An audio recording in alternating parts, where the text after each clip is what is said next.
La crisis financiera de 2008 rebasó a nivel mundial. La gran mayoría de países se vieron afectados por esta. Todo esto se vio reflejado en el despido masivo de trabajadores y en el cierre de grandes empresas.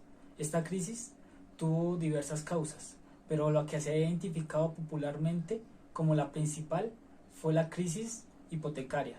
Esta crisis hipotecaria tuvo como origen el 11 de septiembre de 2001, que fue el atentado a las Torres Gemelas.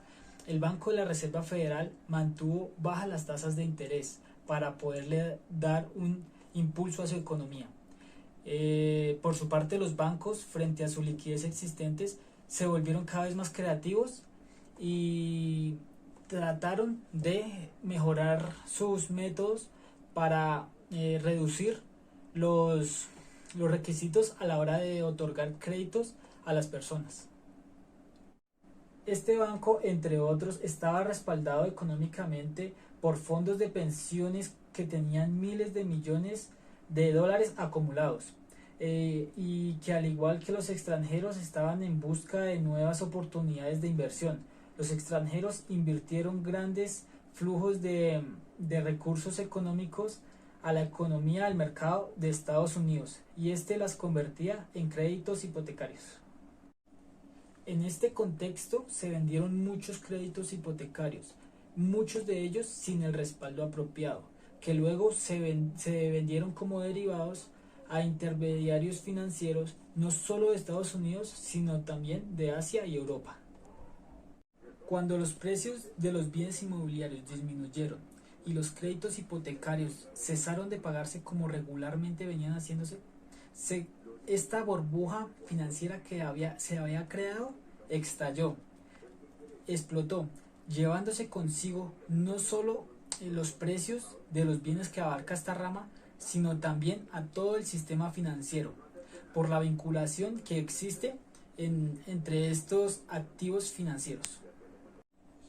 Cuando hablo de burbuja financiera, me refiero al fenómeno que se produce en los mercados, en buena parte debido a la especulación. Se caracteriza por la subida anormal, incontrolada y prolongada de los precios en un activo o un producto.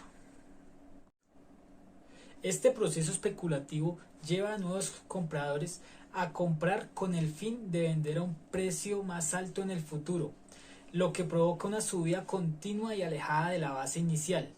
El precio del activo llega a niveles absurdamente altos hasta que esta burbuja acaba estallando, debido al inicio de la venta masiva de este activo cuando hay pocos compradores dispuestos a adquirirlo. Primero queremos recalcar que las grandes figuras políticas de Estados Unidos, como los expresidentes George Bush y Barack Obama, no se quedaron fuera de dicho informe de la crisis financiera del 2008. Empezaremos hablando del expresidente de la Reserva Federal, Alan Greenspan. Fue acusado de defender la reducción de la regulación financiera durante el boom crediticio, el cual dejó de lado dichas garantías fundamentales. Se dice que fomentaron, en vez de inhibir, el crecimiento de la deuda política y la burbuja inmobiliaria. El Banco de la Reserva Federal de New York, bajo la tutela del secretario de Tesoro Tim Geithner, pudieron haber tomado medidas contra dichos excesos del Citigroup en el periodo previo a la crisis. Asimismo, el exsecretario de Tesoro Henry Paulson fue inconsciente y aumentó la incertidumbre y el pánico en dicho mercado. El presidente de la comisión, Phil Angelitz, se pronunció ante la opinión de muchos en Wall Street y Washington, diciendo que la crisis pudo haber evitado, ya que habían señales de advertencia. México y Japón fueron los países más afectados por esta crisis, dada la fuerte contracción de su mismo comercio hacia Estados Unidos. En el primer trimestre del año, la economía mexicana produjo un menos 8.2% respecto al igual periodo del año anterior. México estuvo en 2 trimestres consecutivos gracias a la fuerte caída en el PIB, dado que el cuarto trimestre del descenso fue de 1,65%. México tuvo una gran caída en el sector secundario, en el cual incluye la minería, la electricidad, el agua, el gas, la construcción y la industria manufacturera, que dicha cual llegó al menos 9,9%. Ahora seguimos con Japón.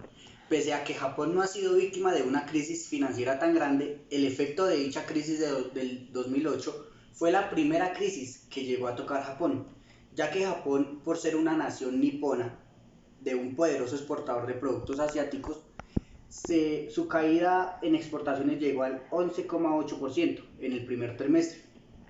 Para Japón la caída del comercio fue casi de un 20%, ya que el comercio triangular que realizan las economías de potencias de Asia, como lo es Japón, Corea del Sur y Taiwán, que transportaban hacia los países de desarrollo, los cuales son China, Tailandia y Vietnam. La crisis financiera se ha manifestado fuertemente sobre el llamado sector real de la economía. A continuación se presentan algunos datos sobre el comportamiento de la economía de Estados Unidos. El Producto Interno Bruto de Estados Unidos se contrajo 6,2% en el cuarto trimestre de 2008, con respecto al trimestre anterior, de acuerdo al dato preliminar. La producción industrial en Estados Unidos se redujo 1,8% con respecto al mes anterior. La tasa de desempleo llegó a 8,5% en marzo de 2009, lo que implica que en los últimos 12 meses el número de desempleados aumentó casi 5,3 millones. Las ventas de autos y camionetas se contrajeron en un 37% en el primer mes del 2009. Chrysler vendió 55% menos contra enero de 2008, mientras en General Motors la caída fue del 49% y las de Ford de 40%. Por último, podemos decir que esta crisis financiera iniciada en Estados Unidos en el año 2008 impactó a la mayoría de países, afectando las economías mundiales, mayormente la economía mexicana y japonesa. Así podemos ver las debilidades estratégicas que tiene dicha economía mexicana.